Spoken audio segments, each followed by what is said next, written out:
responsabilité que je prends cette marque aujourd'hui de considération. La parole se joue à l'occasion de cette distinction honorifique qui m'est décernée.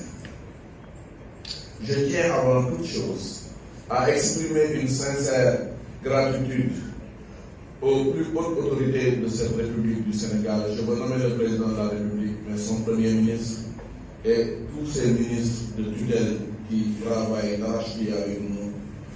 Mais avec cette considération également à travers moi, l'ensemble des familles et des hommes de la SONAGED-SA, instituée par la loi 2022-18 du 23 mai 2022, dénommée Société nationale de gestion intégrée des déchets, Société anonyme. Recevoir ce prix d'homme de l'année n'est pas pour moi une consécration individuelle. C'est une reconnaissance collective, celle d'un travail de terrain constant, direct, discret et souvent exigeant, mené par nos équipes dans toutes les régions du Sénégal, et tout particulièrement ici, à Saint-Louis, territoire d'histoire, de défis et de fortes attentes citoyennes. Je voudrais saluer avec respect et reconnaissance les autorités administratives et locales de Saint-Louis pour leur accompagnement, leur disponibilité et leur engagement constant à nos côtés. La gestion durable des déchets et la préservation du cadre de vie ne peuvent être efficaces que dans une synergie d'action entre l'État, les collectivités territoriales et les populations. À l'endroit des mouvements citoyens, des acteurs communautaires, des associations de quartier et des leaders d'opinion, je voudrais dire merci. Votre rôle dans la sensibilisation, dans la mobilisation sociale et l'appropriation des bonnes pratiques environnementales est déterminant.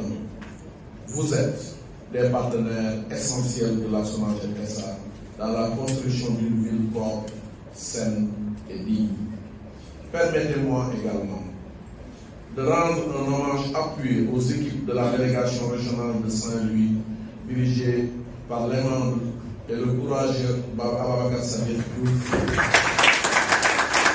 qui aura déjà montré toutes ses valeurs dans le département de Kébémer avant d'être nommé ici à Saint-Louis. Malgré les contraintes logistiques, humaines et parfois opérationnelles, elles ont su, ces équipes, faire preuve de résilience, de professionnalisme et d'un engagement remarquable au service des populations.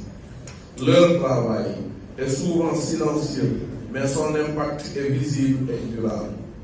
Les performances enregistrées sont le fruit de cette abnégation collective. Mais elle ne constitue pas une fin en soi. Elle nous interpelle davantage sur l'avenir. Les perspectives qui s'ouvrent exigent de nous plus d'innovation, plus d'anticipation et une optimisation continue de nos méthodes de travail afin de répondre efficacement aux défis croissants